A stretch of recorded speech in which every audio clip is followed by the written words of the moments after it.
guys, it's Fred. I have an update on the Doug Harless case, if you haven't heard yet. I think it's just breaking news right now, but I'll let you hear it and then we'll comment on it. YT mid-morning with that breaking news. More than a year after Doug Harless was shot and killed inside his home by London police, a Laurel County grand jury has made a decision on whether anyone should face criminal charges in connection to his death. WKYT's Samantha Valentino joins us live from London. Samantha, what did the grand jury decide? The Harless family and the special prosecutor who handled this case, Matthew Leverage, have both confirmed to me that Doug Harless's case was presented to a grand jury here in Laurel County this week, and this morning they returned their decision not to indict anyone in it. Now, grand jury proceedings are private, so details do remain limited this morning, but let me walk you through what we do know right now. We were the only TV station in the courtroom as the judge read off the grand jury's decisions. However, when those decisions are read, the judge simply reads off names. Through dispatch and police records we've obtained through open records requests, we have previously reported the names of several London police officers who were at Harless's home the night he was killed. One of those names was read off in the courtroom today, and the judge said the grand jury has decided not to indict them. Now, we are not identifying that officer until we are further able to confirm it is in fact the individual who is a London police officer and was at Harless's home that night. We have followed up with the special prosecutor, Matthew Leverage, in this case, as well as the London Police Department and the City of London to further confirm that person's identity. We are still working to do that. Again, what we do know from both the Harless family and that special prosecutor is that a grand jury here in Laurel County did hear Doug Harless's case this week, and they decided not to indict anyone in it. Of course, we are still working to learn many details in this case, and we will keep you updated both on... Guys, no true bill. Nobody's indicted. Nobody's found liable or guilty of any criminal charges, at least. Now, there's a lot to this story because she said that they just returned, that they just came back today. It's funny because I have a message on my phone received yesterday evening, last night, where somebody was telling me that somebody had told them, or they had heard that somebody had said that there was a no true bill, that the grand jury had refused to indict, and gave me some other details to the crime, or to the incident, let's call it now at this point. You know, guys, I speculate a lot. The reason I speculate, lack of information leads to speculation, so sometimes that's all we have. If the grand jury's activity is secret, which it's supposed to be, there's one comment that this person told me that if it's true, then it would have had to come from the grand jury because nobody else would have known this information. Thank you for sending that to me. I will find out eventually if it's true or not, hopefully. I think this is going to cause a lot of concern around Laurel County and the London area. I really do. Again, we have to trust our criminal justice system. Sometimes we have to trust our grand jury. This is on the grand jury. If they got snookered, then they got snookered. It's on those 12 people on the grand jury. Because if they allowed somebody to come in there and snooker them, then that's all they're going to say from now on. The state police is going to say, well, we presented the case to the grand jury, and they had no true bill. Well, how do we know what was presented to the grand jury? How do we know if what was presented was the truth or not? I'm going to tell you guys, I've been putting it off, but I had one edition, and then I filed for some public records, and I've got them in, and it's just unbelievable in this I-75 shooter. I know I harp on that a lot, and sometimes people don't understand that, but there's a reason for it, and the reason for it is trustworthiness of our Kentucky State Police. Trustworthiness. And I still didn't get them all. They finally cut me off, and they passed a new law that the state police doesn't even have to give out open records requests now. So it's really gotten hard. But before that all happened, I did get enough to, and it's in a new book. It'll be out. I wasn't going to publish it, but I'm going to put it out because in this new book, it shows state police officials. It shows in their reports. It shows in their audio recordings. It shows in their offense reports. Everything about it, nothing but lies. See, it's not hard to prove a lie when you read a state trooper or a state detective's report, and then you look at a video camera, you look at a video where we're zooming live, we're broadcasting, live streaming live. There's nothing beats a video or a picture.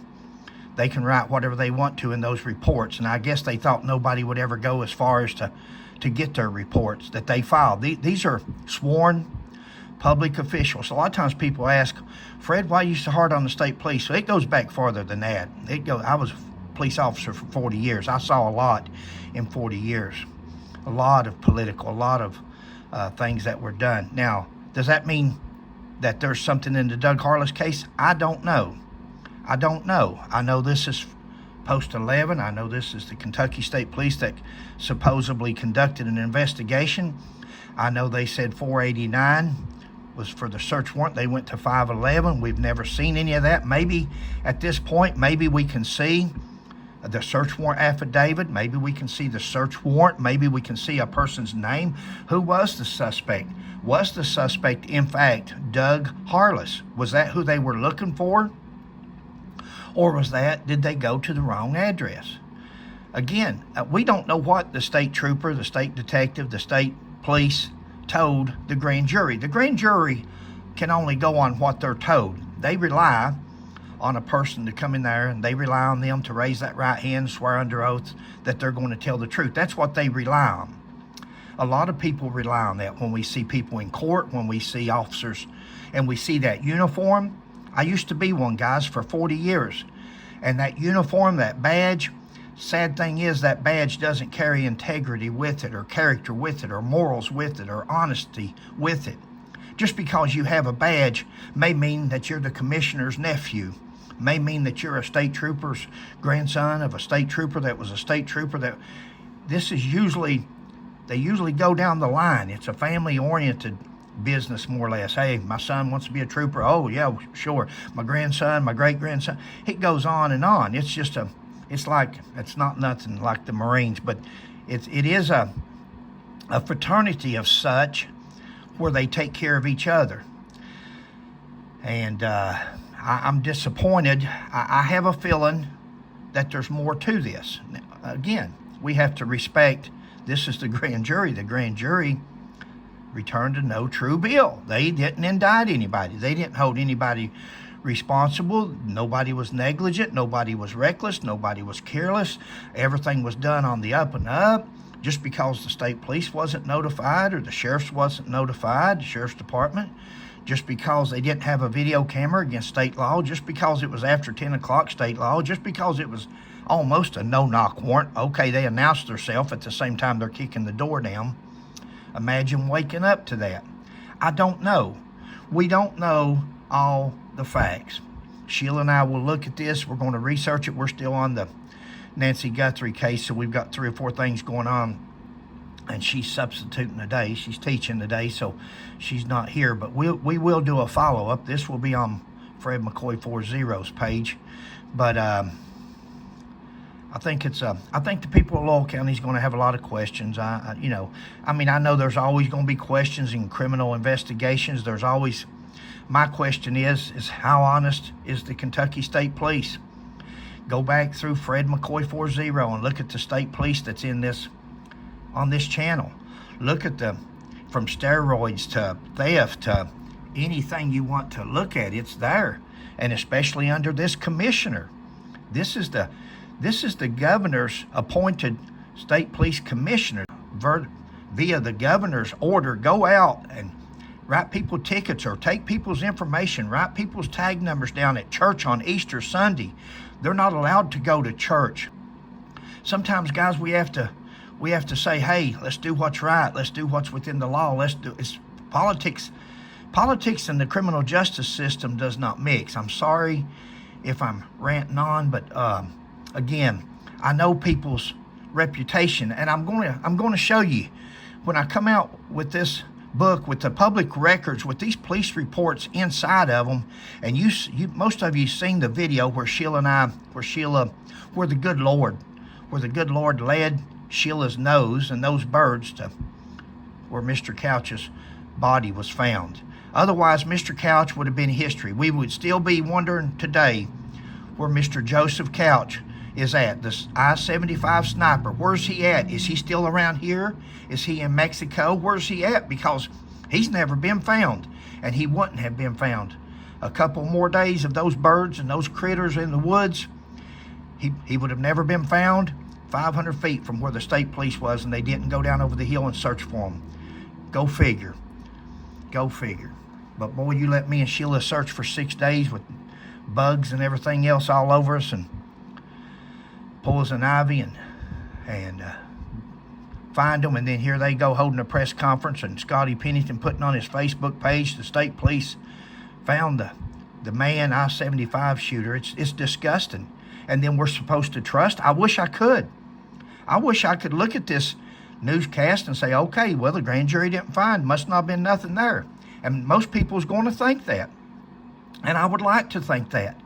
But after seeing the state police over the years, and especially under this administration, and their credibility gone to zilch from the post-11 post commander says that 36 years later that a trooper killed himself, but never said a word about it, never asked for an FBI investigation, never done anything until he's drawing his retirement, thousands of dollars a month, and then writes a book and says that one of his troopers committed suicide after he allowed the family and to be paid all this money and insurance. And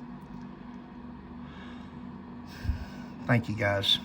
Doug Harless is the grand jury for Doug Harless returned a no true bill. Nobody's indicted, nobody's held accountable, nobody's held responsible according to the grand jury and the Kentucky State Police and the special prosecutor.